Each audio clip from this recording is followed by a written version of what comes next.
Hello, I'm Goliathan from Incredible Mayhem, and welcome back to another episode of Kerbal Colonization Program. I understand that last episode there may have been some issues with the sound from the game being really loud and me not being audible, so I have fixed that issue in this subsequent episode. You may have also remembered from the last episode that we crashed into the moon and did not make it down alive. But thanks to some movie magic and some behind-the-scenes stuffs, I have successfully landed on the moon, close to where we would have landed. I landed on a bit of a flatter spot, but basically you can say we landed. So, the deal is we have a rover that is 3.2 kilometers away, and we are going to drive said rover over to where we are.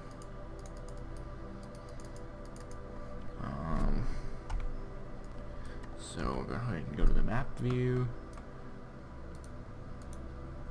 and switch to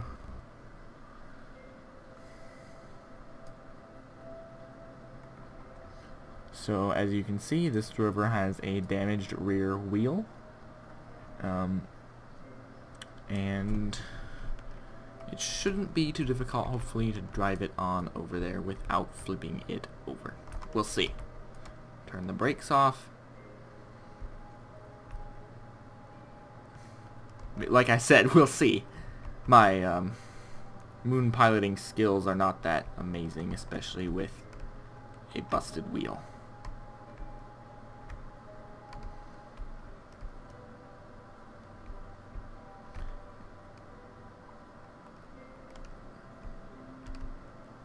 Alright, we seem to be going this way, and boom, we're actually driving backwards right now, but who cares? Not me.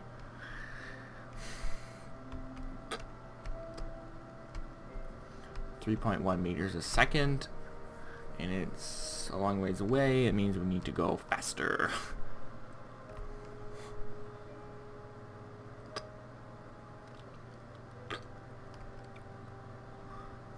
So it shouldn't take us too long to get over there.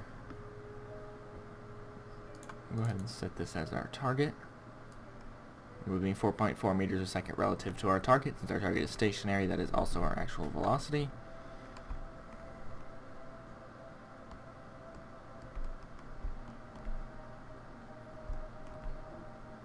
Oh, we don't want to tip over. We'd be significantly less likely to tip over if we had 6 wheels instead of 5.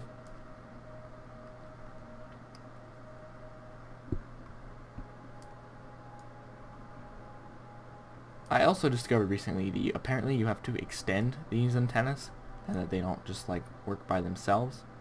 This communicatron here. So I did that and it works better now. You also have to turn on these. Oops. Oh, that was turned on.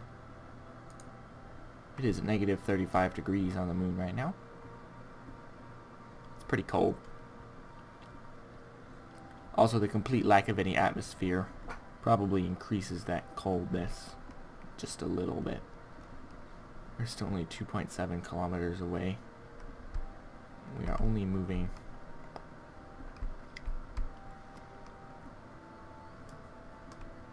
surface speed 9.6 meters per second, 9.8, 10.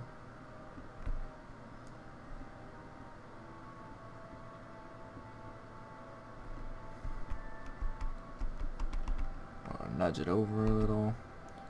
I'm continuing to pick up speed.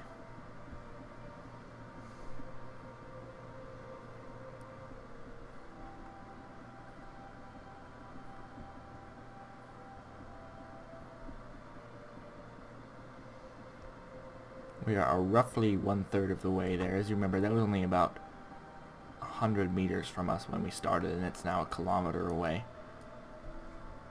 And we are now 2 kilometers away from our target.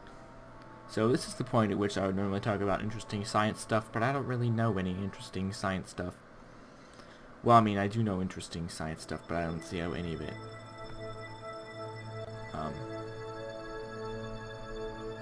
conflicts with this. Anyway, so I don't know how much they're going to change in the new update, but I have heard that all of these saves will be ruined, and yet you'll have to start over with a completely new save batch. So if you know a way around that, or if that's been debunked, please post in the comments. My water's almost done boiling, so we gotta hurry this up. Oh, please don't break. Alright, we gotta slow the heck down.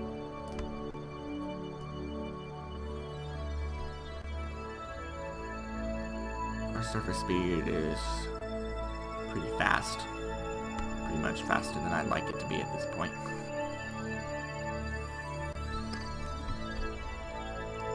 Oh no! Oh no!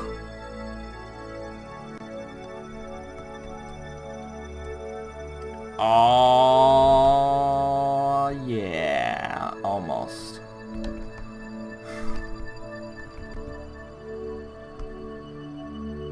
We'll see. We'll see what we can do here.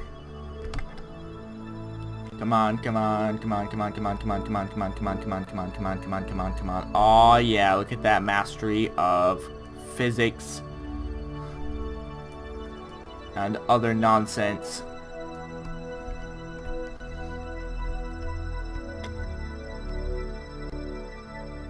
Apparently, if you're playing a science game, you're not supposed to call physics nonsense. I'm not sure exactly what that's all about. If you know, post in the comments. Basically, I just want you to comment on my video because it helps me and it helps you express yourself. If that's what you want, I guess. Why wouldn't you want that? I don't know. Nor is it any of my business. Alright, we gotta get a little closer still. Our target is with, like, we gotta get within like 500 meters. I'm recording this, right? Yes.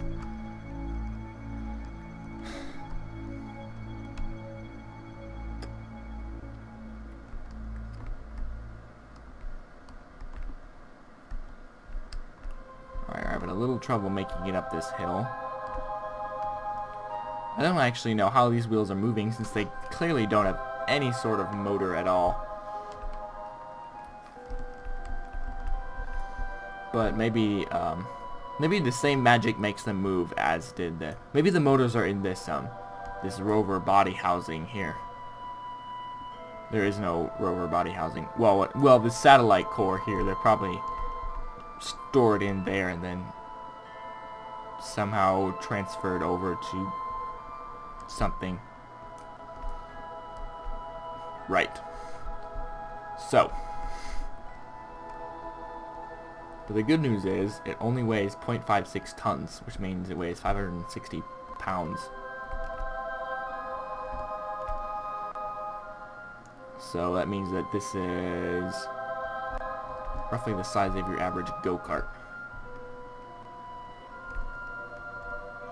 See, I always used to think the Mars rovers were tiny, and then I saw them to scale, and I was like, wow, why did I think that? That was stupid.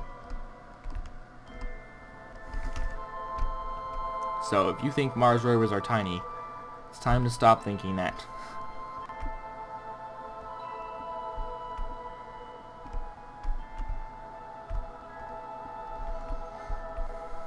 Alright, that looks like about as close as we're gonna get.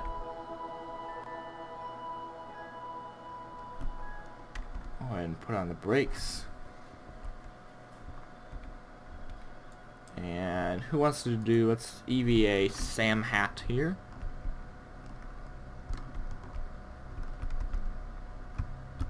Oof. Well, we hit the ground with a bit of a thud. So he needs to walk 600 meters. Who walks? I don't.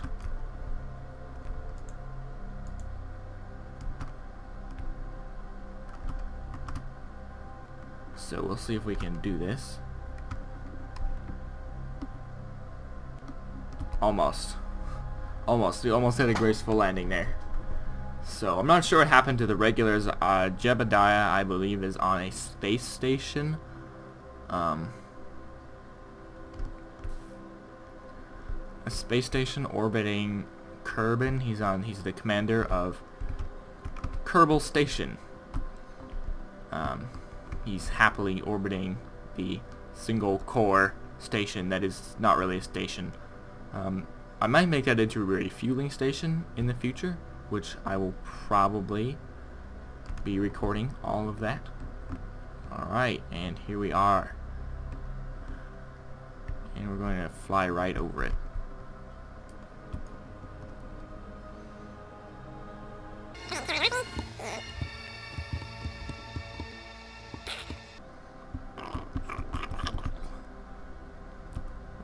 We're going for a nice, gentle landing here. Boom! Perfect. Would you look at that?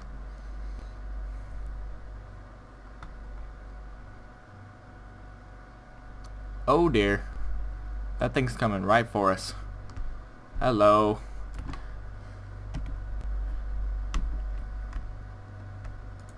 Let's toggle these brakes on.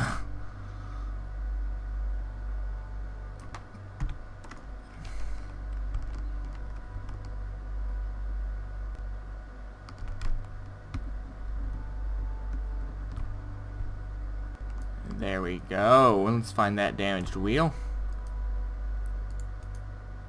Repair. Boom! Look at that. So, our mission is now complete. We must return to the Munar rover and fly back to Kerbal, which I will do momentarily. But my noodles are boiling and I must attend to them. Alright. As you remember, we had unless you don't remember, we completed our mission. We repaired the Munar rover. It may continue its search for anomalies as soon as I get a mapping satellite up. And we will blast off towards our Munar lander here.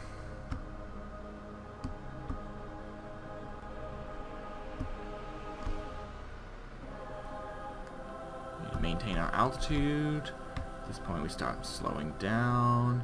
Still need to maintain our altitude. We need to start killing our velocity, maintain our altitude, kill our velocity. And wham! Into the surface.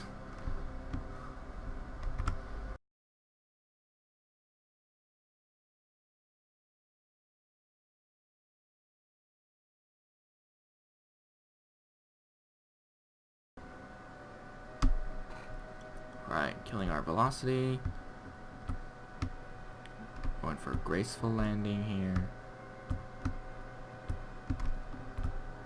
Perfect. And with only 30 meters left to go, we're going to jump.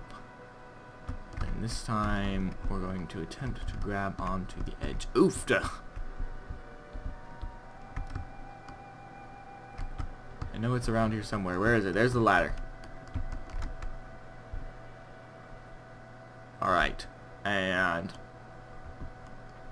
as I correctly remember, which I do, when these parachutes deploy, this lander has a structural failure. It's kind of a terrible thing with the rocket, and this AS unit will also detach. So we need to EVA both of these Kerbals and put them up into the command pod so that we don't kill them. There's some like union rule or something against killing Kerbals. Not sure exactly what it is. Look how happy he looks right now. He is simply overjoyed to be like the 35th Kerbal to walk on the moon. And F to board, alright.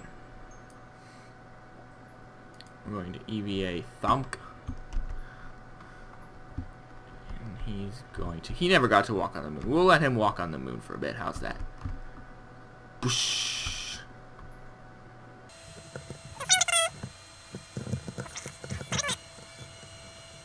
I get back inside. Okay, I want to... Shh. The people at Kerbal Mission Control are listening to you and they can hear you whining. Alright, everybody's back in. Hopefully at this point our batteries are charged and we may begin our homeward journey.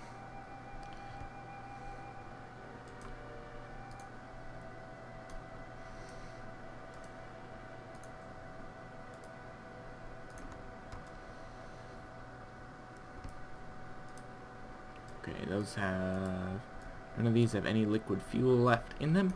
So the moment we get off the ground, we will be saying goodbye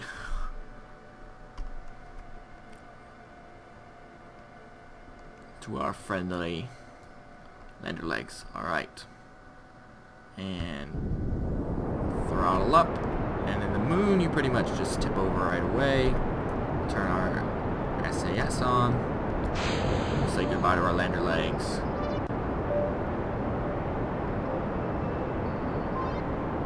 Goodbye, lander legs. Goodbye, rover.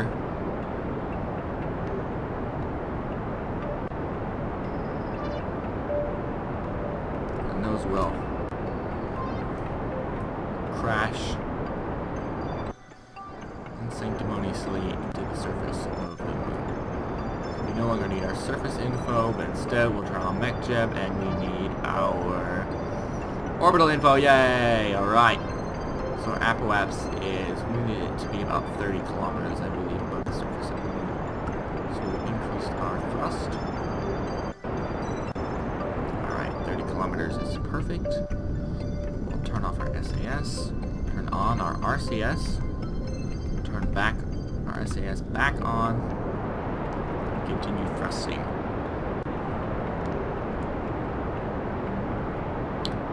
It doesn't take a lot of fuel to get into orbit around the moon, as it's properly called.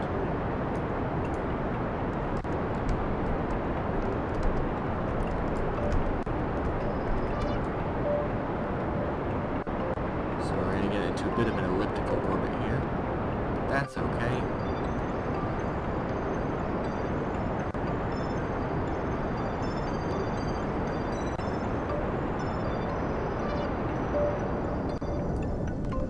Go ahead and shut that off. We'll time accelerate until we get closer to our apoapse. Oh, we went past our apoapse. But it doesn't really matter. So we're continuing to accelerate at this point. So all we need is a little boost.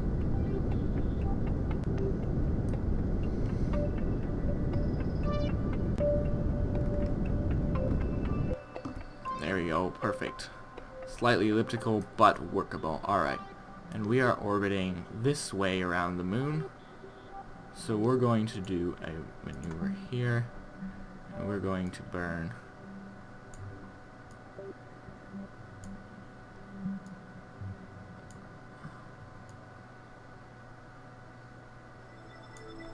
that way. Until we see... We will return to Kerbal somewhere on the night side.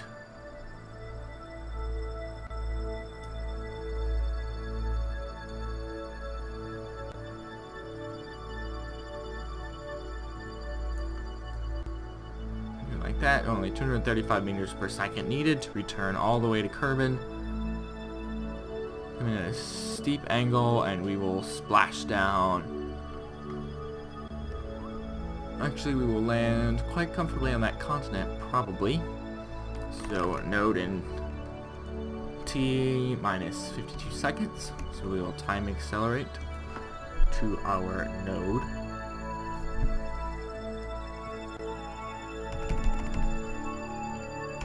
Node in T minus 1 minute.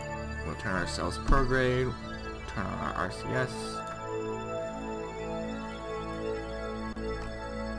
estimated burn is 1 second. So we have way more than enough fuel to make it all the way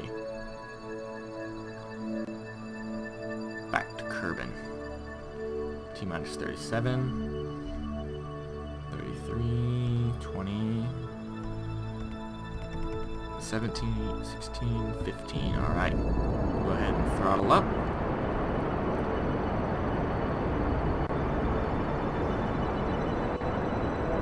Successfully escaped the mud.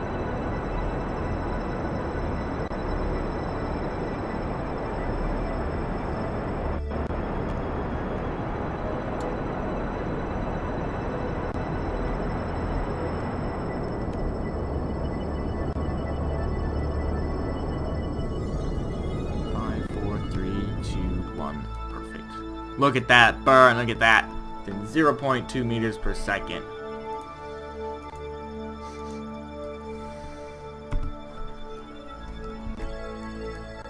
So we are now on our escape trajectory and on our way back to the planet. Go ahead and time accelerate until it gets time for us to go.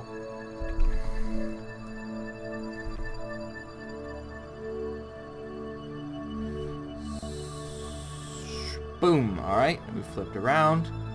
We're going to go ahead and turn ourselves to retrograde because we're going to start going real fast here in a minute.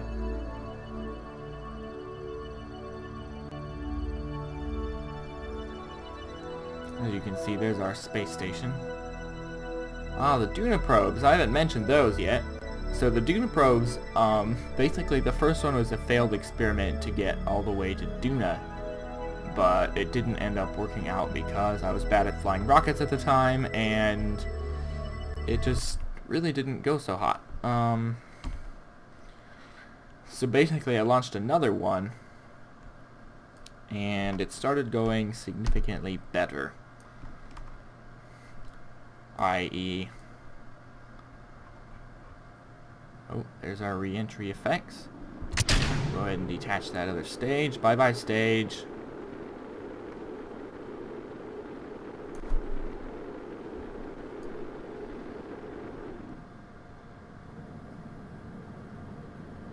Oh my goodness, look at those Mach effects.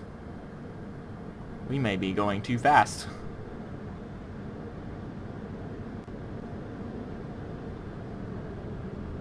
We're still 3 kilometers above the surface and dropping.